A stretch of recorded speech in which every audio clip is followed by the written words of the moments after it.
За сайн байцгаана уу? Санхүү эдийн засгийн их сургуулиас эрхлэн явуулдаг Poolcast-ийн ээлж дугаар эхлэхэд бэлэн болоод байна. Өнөөдрийн дугаараар мөхцөг миний бие хөтлөгчөөр за мөн санхүү эдийн засгийн их сургуулийн экономиксын төвийн профессор доктор Бацуу багш маань зочин багшаар оролцож байна. Танд энэ өдрийн мэндийг хүргэе. За баярлалаа. За Бацуу багш маань одоо 2000 онд энэ санхүү эдийн засгийн их сургууль дээр экономиксын тэнхимийг анх үүсгэн байгуулж ирсэн. Одоо санхүү эдийн засгийн сургууль дээр эдийн засгийн хөтөлбөрийг үүсгэн байгуулж ирсэн ийм багш маань байгаамаа. Тэгээд ийм хүнтэй өнөөдөр ярилцах завшин олдсонд бол туйлын баяртай байна. За өнөөдөр энэ подкастыг ерөнхий боловсролын сургууль төгсөж байгаа. Төгсөөд одоо мэргэжлээ сонгох ийм одоо чухал сонголтыг хийх гэж байгаа дүү нартаа зориулж эдийн засгийн хөтөлбөр гэж ямар хөтөлбөр байдаг юм бэ? Эдийн засагч гэж хин юм бэ? Төгсөж гараад ямар ажил мэргэжил одоо эрхэлдэг юм бэ гэдэг талаар мэдээлэл олгох зорилгоор хөтөлбөрийг энэ подкастыг үл явуулж байна. За тэгэхээр эхний асуултаа багшаас асууя. Ер нь эдийн засгийн ухаан юуг судалдаг ухаан юм бэ? Ингээд энэ ухааныг суралцсан хүн эдийн засагч хүн гэж ямар хүний хэлтийн ямар мэдлэг чадвартай хүн байдгийм бэ гэдэг талаар та тайлбарлаж өгөөч. За эдийн засгийн ухаан нь ерөнхийдөө хүмүүсийн хоорондын үйл хөдлөлийг судалдаг. Тэгэхээр хүмүүс эхлээд эдийн засаг гэд хэлэхээр эдийг засах буюу баялагтай холбоотой эсвэл баялагийг аривжуулдаг эсвэл хөрөнгөтэй хүн болох гэдэг ойлголт яваад идэг. Гэхдээ яг үнэндээ бол энэний цаана бол өөр зүйл байгаа юм. Тэгэхээр хүмүүсийн хоорондын үйл хөдлөлийг судлахдаа хүмүүс хооронд харилцаж байгаа гурван төрлийн харилцаан дээр тулгуурлаж эдийн засгийн ухааны явагддаг. За нэгдүгээр нь хүмүүс яагаад бүтээгдэхүүнийг үйлдвэрлэдэг вэ гэдэг асуултанд хариулдаг. Тэгэхээр бүтээгдэхүүнийг үйлдвэрлэнэ гэдэг бол хүмүүст хэрэгцээтэй ямар нэгэн зүйл гарч ирнэ. Тэрийг яаж үйлдвэрлэх үү гэдэг энэ асуултанд эдийн засгийн ухаан хариулдаг. Яаж гэдг нь өөрөөр хэлбэл үйлдвэрлэлийн технологи гэсэн үг. Жишээлбэл хевс үйлдвэрлэлээ гэж бодоход гар аргаар нэхэж үйлдвэрлэж болно. Эсвэл машинд аргаар үйлдвэрлэх ийм бололцоонууд байдаг. Тэгэхээр энэ хоёр аргын хувьд одоо жишээлбэл аль нь үр ашигтай вэ гэдэг дээр тулгуурлаж аргаа сонгодог гэсэн үг. Үр ашигтай гэдэг нь хамгийн бага зардалтай юм уу? Эсвэл нэгж хугацаанд хамгийн их бүтээгдэхүүн үйлдвэрлэх талаас нь ярьж байгаа. За хоёрд нь хүмүүсийн хооронд үүсэж байгаа үйлдвэрлэсэн бүтээгдэхүүнээ яаж хуваарлах уу гэдэгтэй холбоотой асуултанд хариулж эхэлдэг. За тэгэхээр бүтээгдэхүүний хуваарлалт бол их олон төрлөөр явагдаж байдаг. Жишээлбэл наазах нь зах зээлийн механизмаар дамжиж бүтээгдэхүүн хуваарлагдана гэдэг бол үнийн төлж чадах хүнд нь хэрэгцээтэй хүнд бүтээгдэхүүн хуваарлагдах ийм бололцоо байгаа. За мөн бүтээгдэхүүний хуваарлах захиргааны арга гэж байдаг. Өөрөөр хэлбэл дарган ч юм уу ямар нэгэн эрх мэдэлтэй хүн энэ бүтээгдэхүүнийг энэ хүнд өгөө гэд ингээд өгчөж бас болно. За энэ бол дээр үед одоо социализмын үед байр хуваарлахад голдуу байгууллагын дарга ямар хүндээ байраа өгөх үү гэдгийг шууд шийдээд хуваарлцдаг ийм зарчим байсан. За бас өөр нэг сонирхолтой зүйл нь суглаагаар жишээлбэл бүтээгдэхүүн хуваарлаж бас болдог. Жишээ нь одоо манад яаж ч цэцэрлэг хүрэлцэхгүй болохоор ингээд цэцэрлэгт хүүхдүүдийг хамруулахын тулд суглаа суглуулцдаг тийм ээ. Тэгээд суглаандаа хоцсон хүн цэцэрлэгтээ явна, хоцж чадаагүй хүүхэд гэртээ байна ч гэдэг юм. Тэгэхээр иймэрхүү ийм бүтээгдэхүүнийг яаж хэрэглэгчд хүргэх үү гэдэг аргыг бас эдийн засгийн ухаанаар судалдаг. За дараагийн 3 дахь төрлийн харилцаа нь юу вэ гэхээр нэгэнтээ авцсан бүтээгдэхүүнийг хүн яаж хэрэглэх вэ гэдэгтэй холбоотой. Тэгэхээр жишээлбэл би байр худалдаад авчлаа гэж бодоход өөрөө байрандаа сууж болно, эсвэл байраа түрээсэлж болно. Гэх мэтчлэн ийм хэрэглэх үйлдэлтэй холбоотой асуудлуудыг эдийн засгийн ухаанаар судалдаг. Тэгэхээр эдийн засгч гэж ер нь хэн болж таарва гэдгийг эндээс ингээ харахаар хүмүүсийн дээрх 3 төрлийн харилцаатай холбоотой юуг үйлдвэрлэх үү, яаж үйлдвэрлэх үү, хэнд хүргэх үү гэдэг энэ асуултуудад хариулдаг онлайн зүйлүүдийг судалдаг нь бол эдийн засгийн ухаан байгаад байна. За тэгэхээр эдийн засгч хүн гэж яг хэнийг хэлдэг вэ гэдэг асуудал гарч ирнэ. Тэгэхээр 1990 оноос хойш манайх шилжилт хийснээс хойш economics гэдэг үгийг ер нь бол эдийн засгийн ухаан гэж явах нь зөв юм байна. Эдийн засгийн онол гэхээр бол яг ингээд саяын хийсэн үйлдэлүүдийг тайлбарладаг хэсэг нь. Гэтэл энэ нь бол их өргөө утгатай. Яг гэвэл эдийн засгийн ухаан гэдэг нь онлоо ярихаас гадна практик дээр үүссэн асуудлуудыг яаж шийддгийг, шийдсэний үр дагавар нь яаж гардгийг гэдгүүдийг бүгдийг хамруулж ярьдаг учраас нэлээ өргөн хүрээтэй. Энэ утгаараа ухаан гэдэг ойлголтоор авч үздэг. За тэгэхээр эдийн засгаар суралцах гэж байгаа хүүхдүүд маань маш өргөн хүрээний мэдлэгтэй байх шаардлагатай. Би дараагийн асуултуудаар илүү тодтогч тайлбарлая. Тэгэхээр та нар ч гэсэн бас ойлгож байгаа эдийн засгч хүн гэдэг нь нэлээд бас тоотой харьцах шаардлагатай болдог. Эдийн засгч гэхээр л нэг тийм тоо, хүснэгт, график тэр зайлшгүй дагаж явдаг. Тэгэхээр бид нар яг үхээр тоог ойлгодог, хүснэгтийг ойлгодог, тийм ээ? Графикийг ойлгодог ийм чадваруудыг бол эдийн засгч хүн зайлшгүй эзэмших ёстой болдог. Тэгээ би ер нь оюутнуудтай хэлдэг юм л да. Манай эдийн засгийн мэргэдээр сурж байгаа хүүхэд бол нэг 3 зүйлтэй байх ёстой. Тоо томьёо дүрс 3-аас амьдрал уншдаг. Тоо томьёо дүрс 3-аар амьдралыг бичиж чаддаг ийм л хүмүүс бол эдийн засгч байх ёстой гэж хэлэх их дуртай. Тэгэхээр багш одоо нийгэм нийтлэхээр ер нь эдийн засгч гэхээр магадгүй банкн дээр байгаа зээл эдийн засгчийг тий эсвэл одоо аж ахуйн нэгжийн нэгтлэн боддогчийг, санхүүчийг бүгдийн л эдийн засгч гэж ойлгоод ах шиг байдаг. Тэгэхээр эндээс одоо энэ эдийн засгийн хөтөлбөрөөр төгсөж байгаа оюутнууд ялгаатай илүү? Тий. Ер нь бол ялгаатай. Тэгэхээр би эдийн засгийг юу гэж ойлгоод байдаг вэ гэхээр эдийн засаг гэдэг бол байгалийн ухаантай харьцуулж үзэх юм бол физикч гэсэн үг. Өөрөөр хэлбэл яг ингээд бодисыг ингээд нэг бүрчлэн судлаад энэ ямар бүтцтэй, энэ дотор нь атом молекулууд нь ямар байдаг, үйлдэл нь яаж хийгддэг, ямар орон зай тархдаг гэдэг шиг яг ийм зүйлийг эдийн засгч ярьдаг. Гэтэл бидний одоо банкны эдийн засгч ч юм уу, нягтлан ч юм уу те энэ хүмүүсийг яг хуучин нийгэмд бас л ингээд нөгөө нийтээр нь эдийн засгч гэд нэрлэж байгаа тийм буруу тогтоц бий болцсон болохоос биш энэ хүмүүс бол ихэвчлэн тийм инженер чиглэлийн хүмүүс гэсэн үг. Өөрөөр хэлбэл тэд нар эдийн засгийн мэдлэг авсныхаа дараа ингээд яг үйлдэлийг яг хийж өгдөг. Инженер хүн гэдэг чинь бол физикийн мэдлэгтэй дээрээ тулгуурлаад байшин яаж барих уу те тэр физикийн одоо тэр бодисуудыг яаж хольж хутгаад цемент гаргаж авах уу, арматур гаргаж авах уу гэдгийг нь илүү ярьдаг хүмүүс шүү дээ те. Тэрнийхээ тусламжтайгаар ингээ байшин яаж босгох уу гэдг нь бол илүү тэр бизнесийн ухаан талтай. Өөрөөр хэлбэл одоо яг барууны стандарт ангиллаар бол санхүүж, нэгтлэн бодогч энэ хүмүүсийг бол илүү тийм бизнесийн ухааныхан гэдэг рүү ангилж байгаа. Эдийн засаг нь бол арай өөр нийгмийн ухаан руу ангиллагддаг. Тэгэхээр нийгмийн ухаан гэдэг нь юуг судалдаг ухаан байдгүй гэхээр хүмүүсийн хоорондын харилцааг судалдаг. Ер нь бол хүмүүсийн ийм нэгдэл бүлгүүдийн харилцааг судалдаг ухааны хөвчлөл нийгмийн ухаан гэдэг юм. Тэгэхээр энэ дотор бид нар юуг оруулж болох вэ гэхээр хуульч хүмүүс бол нийгмийн ухаанч хүмүүс, эдийн засгч хүмүүс байж болно, социолог ч юм уу тийм ийм хүмүүс бол ингээд хүмүүс хоорондын харилцааг яаж зохицуулах уу гэдгийг нь судалдаг талаасаа бол эдийн засгч нь бизнесийн ухаанаас арайж байгаа өөр болж гарч ирдэг. За тэгэхээр багш саяны хариултаас үүдээд яг эдийн засгаар төгссөн хүн ажлын байран дээр гараад юу хийх вэ гэдэг асуулт руу гарч ирж байна. Энэ талаар та нэг тэгэхээр эдийн засгийн ажлын байрыг ингээд авч үзэхдээ нөгөө эдийн засгийн чинь дотор нь дахиад макро эдийн засаг, микро эдийн засаг гэж хуваагаад байдсан шүү дээ, тийм ээ. Тэгэхээр макро эдийн засаг гэдэг бол улс үндэстний төвшөнд улсын хэмжээнд тулгарч байгаа эдийн засгийн асуудлуудыг шийдэх шийдлүүдийг олдог. Тэ? Тэр шийдлийг олохын тулд судалгаа шинжилгээ хийдэг ийм хүмүүс байгаа юм. За тэгэхээр манай макро төвшөнд ажиллаж байгаа эдийн засгчнэр хаана байж болох вэ гэхээр Монгол банкнд ч юм уу тий мөнгөний бодлогын шийдвэр гаргалтын дээр очиж ажиллаж болно.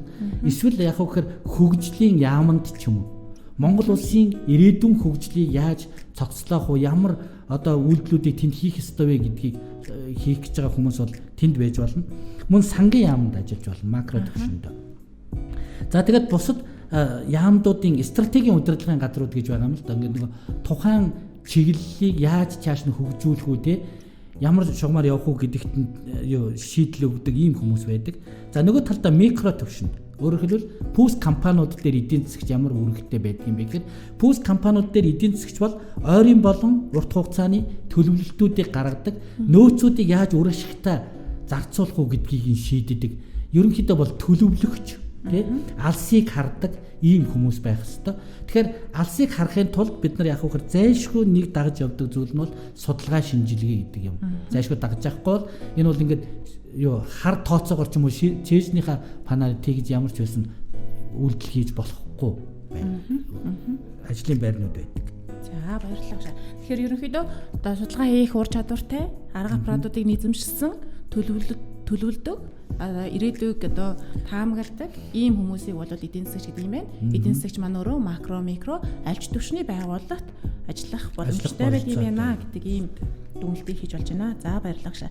За дараагийн асуулт маань та одоо энэ мэрэгжлийг, энэ хөтөлбөрийг үүсгэн байгуулад мөн энэ судалгааны эдийн засгийн судалгаа шинжилгээний талбарт ажиллаж байгаа практик туршлагатай дээрэс нь одоо Монгол банкны мөнгөний бодлогын хараат бус зөвлөх гэдэг ингээд Монгол улсын одоо бодлогын түвшинд зөвлөгөө өгөө явдаг ийм хүний хувьд би танаас сүүлийн жилүүдэд энэ Монгол улсад эдийн засгийн сургалт судалгаанд ер нь ямар ахис дэвшил гараад байна вэ? Мөн ямар алдаа дутагдал гараад байна вэ гэдэг талаар товчхон тайлбарлаад өгч болох уу? Тийм. Тэгэхээр түрүүн би хэлсэн макро улс үндэсний хэмжээнд тулгарч байгаа эдийн засгийн асуудлуудыг шийдэхэд бол яах аргагүй ингээд судалгаа шинжилгээ гэдэг юм асар чухал байгаад байгаа юм л та тий. Тэгэхээр манай макро төвчний шийдвэрүүд ихэвчлэн ийм судалгаа шинжилгээ муутай, өөрөөр хэлбэл шинжлэх ухаанд тулгуурласан шийдвэрүүд гаргах энэ процесс нь бол Монгол улсын хувьд жаахан тааруу байдаг. За миний зөвхөн хувийн бодлоор бол төв банкн дээрх мөнгөний бодлого харьцангуй судалгаа шинжилгээ сайтай байна. Ягаад гэвэл хажуудаа ийм судалгааны институт ажиллаж тэрний үр дүн дээр тулгуурлаж шийдвэр гаргадаг бол сангийн бодлого гэж ярьдаг да тийм ээ. Засгийн газраас хэрэгжүүлж байгаа бодлогод бол ихэвчлэн ингээд шууд ингээд тулгамдаж ирээл тэгэл нэг ямар нэгэн хувилбар дээр шийдвэр гаргаа явуулдаг. Иймэрхүү тал нь илүү давмгаа яваад байгаа. Тэгэхээр одоо харин нэг авууштай юм нь яаж ийм үхээр энэ шинэ үндсэн хуулийн нэмэлт өөрчлөлтөөр хөгжлийн ийм төлөвлөгч том байгууллага байх ёстой гэдэг бол орсон. Тэгээ одоо энэ жилээс эхлээд хөгжлийн яам байгуулагдах болж байгаа хуулийнхаа хүрээнд. Тэгэхээр энэ хөгжлийн яамн дээр одоо яг үхээр миний түрүүний яриад байсан макро төлөвлөлтүүдийг хийдэг ийм том орон зай гарч ирж байгаа. Ийм мэрэгжилтнүүдийн шаардлагатай болж эхэлж байгаа. Эрэлт хэрэгцээ үүсэж байгаа. Тэгэхээр хуучин бол яажсан гэхээр энэ эдийн засгийн макро төлөвлөлтийг үндсэндээ сангийн яам дээр хийждэг байсан. Тэгэхээр энд нэг дутагдал ажиглагдаад байсан. Сангийн яам бол ингээд төвлөрүүлсэн мөнгийг захиран зарцуулахыг шийддэг асуудал. Тэгэхээр ингээд мөнгөнтэй захируулаад төлөвлөлтөө хийдэг байсан бол одоо энэ нэг дэвшилтэй зүйл нь эхэлж төлөвлөлтөө хийчээ тэрэндээ зориулж мөнгө олдог болох гэж байгаа. Тэгэхээр тэр төлөвлөлт нь асар зөв явах шаардлагатай. Тэгэхээр энэ чиглэлийн маш том судлаачид мэрэгжилтнүүд хэрэгтэй болж байгаа гэдэг нь бол эндээс харагдаж байгаа. За баярлалаа. Тэгэхээр 20 жил одоо эдийн засаг мэрэгчлэлтэн бэлтгээд бараг 20 жил өнгөрч байна тий. Тэгэхээр энэ 20 жилийн хугацаанд ер нь санхүү эдийн засгийн сургуулийн экономиксын тэнхим маань нийтдээ 246 хүнийг оюутныг төгсгсөн байх юм. Ингээд дундчлаад бодох юм бол ер нь жилд нэг 14 оюутан л төгссөн.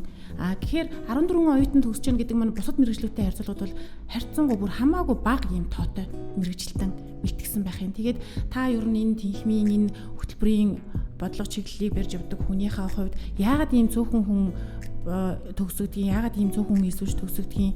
Тэгээ энэ нь өөрөө энэ зах зээлийнхаа эрэлт хэрэгцээ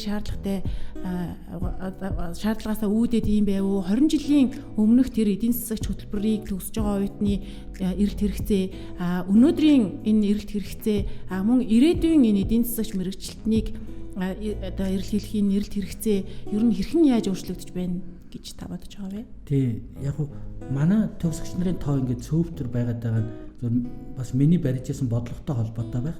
Юу гэхээр харьцангуй цөөн тэгээд чанартай мэрэгжилтэн бэлдээ гэсэн ийм бодлын үүднээс ерөөсөө элсэгчийн тоог 25 улаасаа зөвшөөрөл нь 25 байдаг гэсэн. Тэр хүрээндээ аваад тэгэл замдаа суралцж байгаа төгсөж байгаа нь бол 20 орчим болж төгсөөд байсан л да.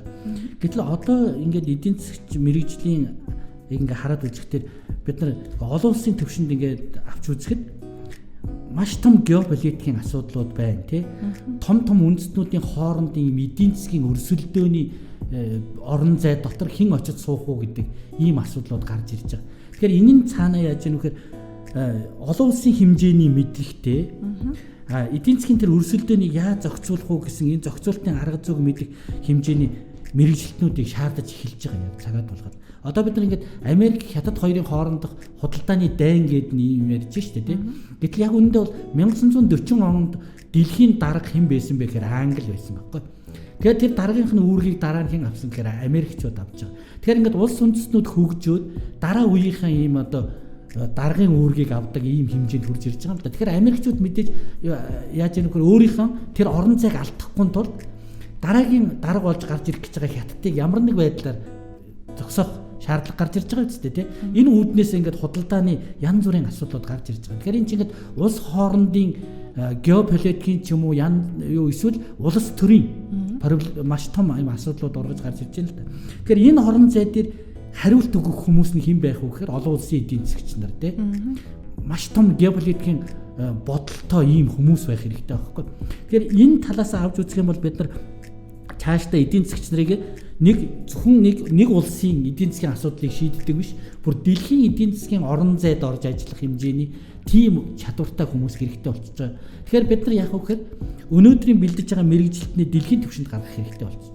Дэлхийн хэмжээнд ямар судалгаа шинжилгээ хийх ур чадвартай, ямар мэдлэгтэй байх хэрэгтэй вэ?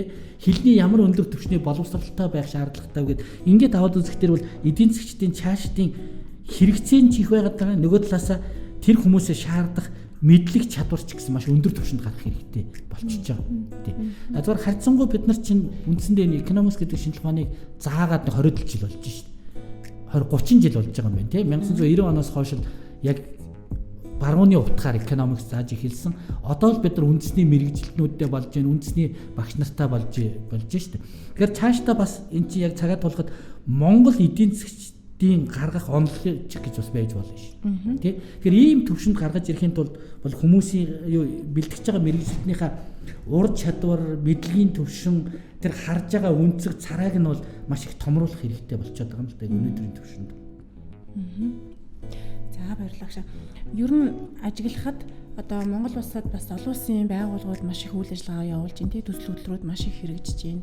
За тэгэхээр олон улсын тэр байгууллагуудад одоо тавьж байгаа мэрэгжилтэн бол одоо англи хэлний мэдлэгтэй байхаас гадна судлах, шинжлэх юмыг одоо бүтээлчээр бие дааж хийх тэ ийм ур чадвартай хүмүүсийг мэрэгчлэнүүдийг илүүхээр шаарддаг болж байна. Энэ үднээсээ бол олон улсын байгууллагууд Монголд үйл ажиллагаа явуулах нь нэмэгдхийн хэрээр мөн олон улсын чиглэлтэй эдийн засагч мэрэгчлэнүүдийн эрэлт хэрэгцээ ихээр өсөж байна гэж бодож байна. Дээрээс нь одоо бодлогын төвшөнд, макро төвшөндөө таны түрүүн хэлснээр одоо хөгжлийн яамтай болон төлөвлөгчтэй болно гэхээр зэрэг одоо зөвхөн Монгол банкнд гэлтгүй хажууд нь мөн ялгаахгүй хөгжлийг төлөвлөх ийм эдийн засагч мэрэгчлэн хүмүүс ингээ хэрэгтэй болж байгаа нь. Тэгэхээр олон улсын төвшөндөө, макро төвшөндөө за мөн ялгаахгүй манай бизнесийн байгууллагууд ч гэсэн маш том хүрээнд, өргөн хүрээнд харж тэ төлөвлөлтөө маш сайн хийдэг болсон. Тэгэхээр эндээс үүдээд бол мөн ялгаахгүй одоо эдийн засагч мэрэгчлэлтэй хүмүүсийн эрэлт хэрэгцээ шаардлага ихээр үүсэж байгаа юм.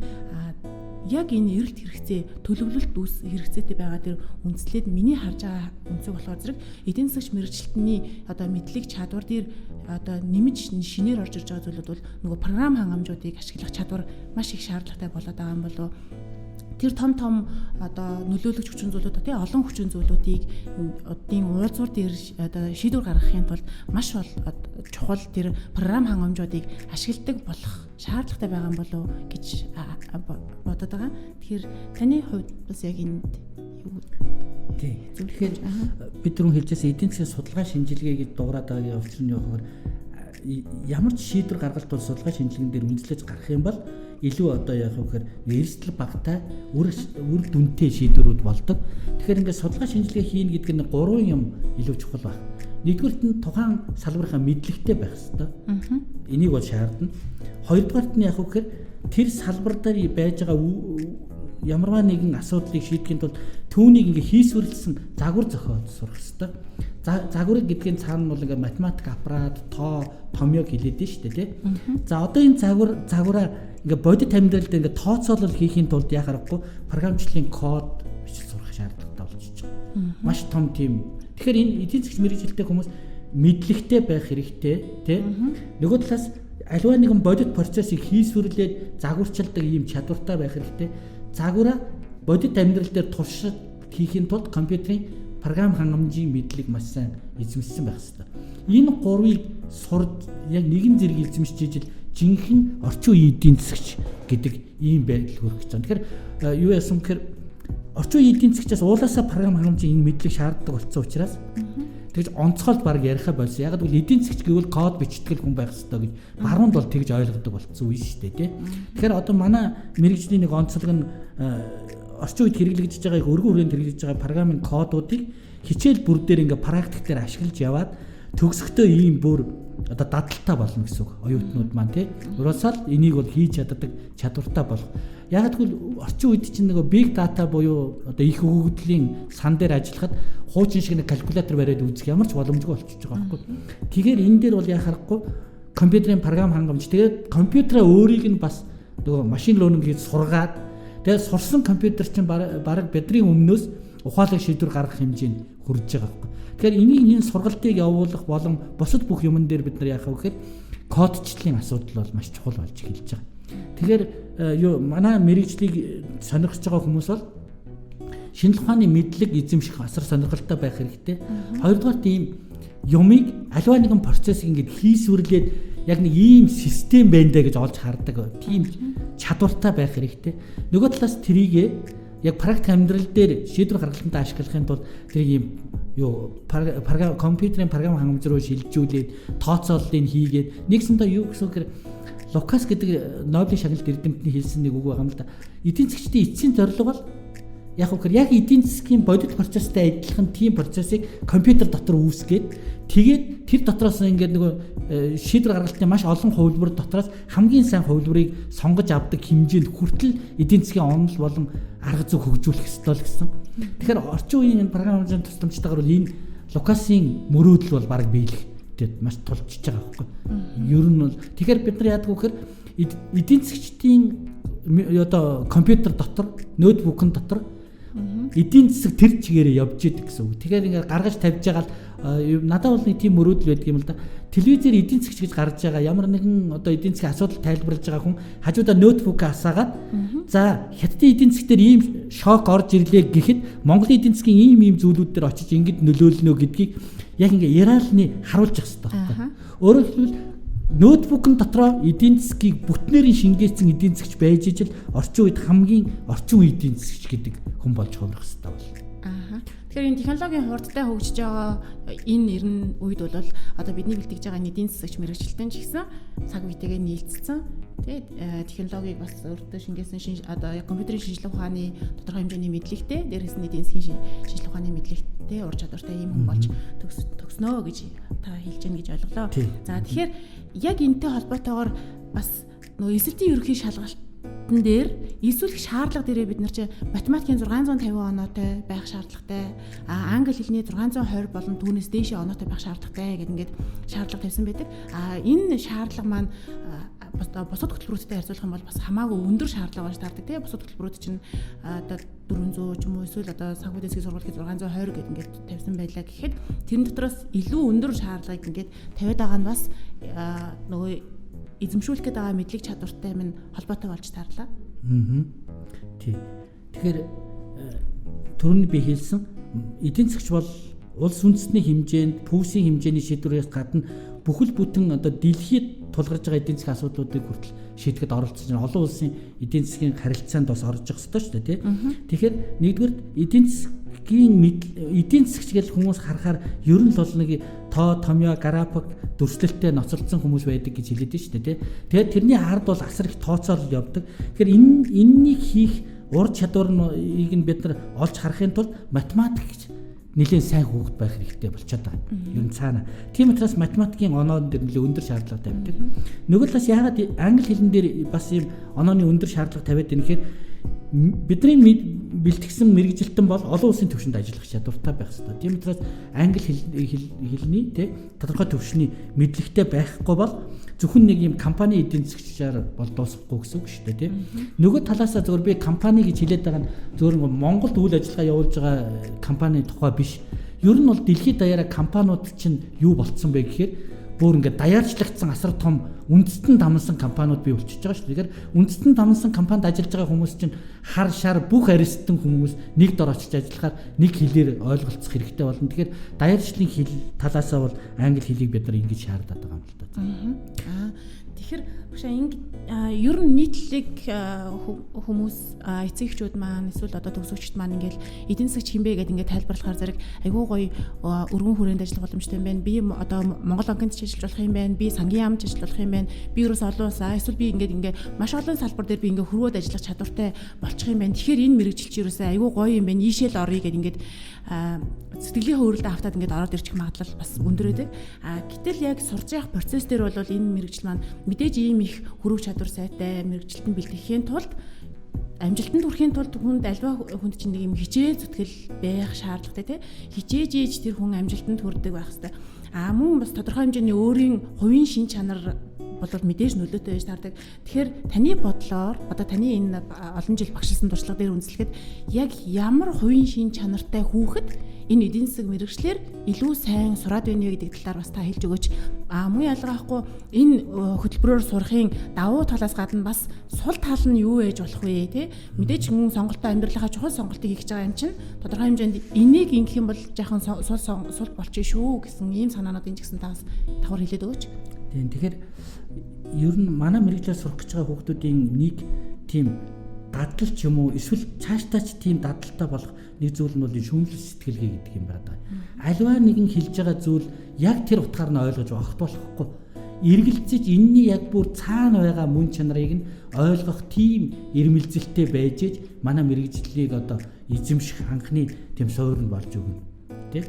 Тэгэхээр энд бол нэг тийм юмд их тогтцтой ханддаг тийм хүүхдүүд их чухал юм шиг байна. Тэгээд альва зүйлийг яг байгаагаар нь хүлээж авдаг биш.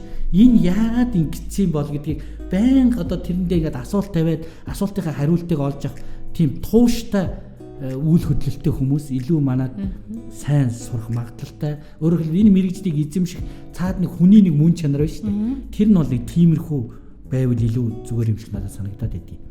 Зүгээр манай мэрэгжлийн хувьд одоо бас мэдээж дутагдaltaй талууд байгаа. Яг тэгэхээр нэлээд их одоо математик тооцоолол юмнуудтай хичээлүүд их ордог тий. За дээр нь яг үхээр энэ сая би хэлээд байна тий. Их нэг юмыг олон өнцгөр олж хардаг чадвартай байх хэрэгтэй. Их сонирхолтой зүйл байна л да. Жишээлбэл ингээд манай эдийн засаг шиг олон онолтой тийм шинжлэх ухаан бас ховор байна. Өнөөдрийг хүртэл одоо ингээд эдийн засгийн 8-9 онлын сургууль байдаг. Өөрөөр хэлбэл нэг зүйлийг 8 янзаар тайлбарладаг гэсэн үг. Тэгэхээр тэр яагаад энэ вөхөр нөгөө хүмүүсийн чинь үйл хөдлөл асар олон янз байдаг учраас нэг өнцгөр нь нэг нь орж тайлбарлаад нөгөө өнцгөр нь өөр нэг хүн нь орж тайлбарлаад тий. Тэгээд тухайн үед одоо их олонхыг хамарсан тайлбар нь зөв болоод явдаг болохоос биш энд абсолют үнний тухай бол бараг байдаггүй зүйл. Тийм учраас энэ эдийн засгт мэрэгжил эзэмшиж байгаа хүн бол ингээд сэтгэлгээний юм баригдмал байдалгүй байх хэрэгтэй. Ингээд юу ч хүлээж аваад хамгийн гол нь тэрийг маш их зөв тайлбарлаж сурах тийм чадварыг их сайн эзэмших хэрэгтэй юм шиг байна. Тэгэхээр нэг их олон юм ингээд заагаад ирэхээр шантрах тохиолдлууд их байдаг. Хүүхдүүдийн гол зүйл нь бол тэн дээрээс эхэлж шантрах гэдэг. Тийм учраас тэрийг сайн тууштай, тогтвортой явах хэрэгтэй гэсэн нэг юм байгаад байна. Хоёрдугаар яг үгээр энэ чиглэлийн нөгөө сурах бичиг энэ төр жаахан гадаад хэл дээр хөвчлэн байдаг. Тэгэхээр нөгөө анханасаа эхлээд англи хэл дээр сурах бичгүүд үзээд ирэхээр нэлээд хүндрэлтэй нөгөө яг монгол хэл дээр ойлгож байгаа шиг ойлгодоггүй юм бол байгаад байдаг. Гэхдээ ямар ч байсан 1-2 дугаар курстээ ингэж явцсан хүүхэд бол 4 дугаар курст очиад бол асуудалгүй болчихсон тийм. Тэгэхээр бас ингээд нөгөө хүн их өндөр зорилгын төлөө зүтгэж явснараа тийм арай баг юм дээр ч гэсэн хүрэхэд тэр нь ч гэсэн бусдад харьцуулахад өндөр байл гэсэн тийм. Жишээлбэл одоо ингэдэг штэ тийм. Чи дэлхийн банкны ерөнхийлөгч болно гэж өөртөө зорилт тавь. Тэгэхэд муудлаа гэхэд Монгол банкны ерөнхийлөгч болох боломжтой гэдэг үг яриад байгаа юм л та. За баярлалаа гашаа. Ерөнхийдөө одоо эдийн засгийн ухаан, эдийн засгч гэж хэмбэ, эдийн засгийн боловсролын талаар маш сайхан яриа өрнүүлсэн. Багштай баярлалаа. Би сүүлийн асуултаа танаас асуумаар байна. Хэрвээ эдийн засгийн мэргэжлэр сурах гэж байгаа бол, эдийн засгийн хөтөлбөрөөр сурах гэж байгаа бол яагаад заавал санхүү эдийн засгийн сургуулийн экономиксын тэнхимийн эдийн засгийн хөтөлбөрийг сонгох боломжтой юм бэ? Энэ одоо хөтөлбөрийн сургалтын онцлог давуу тал юу вэ гэдэг талаар та хэлж өгөөч. Тэгэхээр яг цэвэр экономиксын чиглэлээр ийм хөтөлбөртэй газрууд бол Монгол Улсын их сургуулийн шинжлэх ухааны сургууль байгаа. За мөн манай сургууль байна. Тэгэхээр эндээс ингээ харж байхад Монгол Улсын их сургуулийн эдийн засгийн сургууль бол бас түрүүний миний ярьдаг бүгд юмыг зааж байгаа. Гэхдээ жаахан онлын талаа барьж явдаг. Өөрөөр хэлбэл тэнд бол их сургууль дээр ийм одоо эдийн засгийн онол хөгжүүлэх шиг бэлдэх ч юм уу тэр тал руугаа илүү байгаа бол манайх жаахан нөгөө анханасаа бизнес эдийн засаг гэж явж байсан тэр талаас аваад үзэхдээ нөгөө практик дээр тулгамдсан асуудлыг шийдэх арай жоохон практик талаа барьж явдаг гэсэн үг тий. Тэгээ эндээс аваад үзэхдээ нөгөө хичээл дээр явж байгаа ингээд дасгал бодлого тэр бүх юм бол ингээд эдийн тодорхой хэмжээний бизнесийн кейсүүдтэй холбож яг кейс дээр нь яриад байдаг учраас энэ талаас авч үзэх юм бол бас микро төвшөнд хөрвөх чадвар нь арай илүү байх талтай. За хоёр дахь нь анханасаа л манайх нөгөө мэрэгжлэрээ элсүүлж аваад ингээд нэг анги болгоо явждаг. Хэдийгээр кредит системтэй ч гэсэн манайх нөгөө цөөхөн оюутантай учраас ангийн системтэй шахуу явдаг. Тийм учраас ингээд 4 жил нэг орчинд нэг хамт олон дотор ингээд яваад бие биенээсээ илүү их суралцах боломж нь өндөр байдаг болов гэж би бол хараад байна. За баярлалаа. За харилцлага өрнөсөн гоцоогчтой баярлалаа. Ингээд сонголтоо хийх гэж байгаа ерхий боловсролын сургууль төгсөж байгаа дүү нартай сайн эргцүүлж бодож байгаад амьдралынхаа чухал шийдвэрийг гаргаж байгаа учраас олон хүмүүсийн зөвлөгөө одоо сайн сонсож байгаад сонголтоо оновчтой зөв хийгээрээ. Энэ бол одоо та бүхний амьдралын чинь хамгийн чухал сонголт шүү гэд сонголт нь мэрэгэн байх болтугай гэж өрөөгөөд өнөөдрийнхөө подкастаа өндөрлөё. Баярлалаа.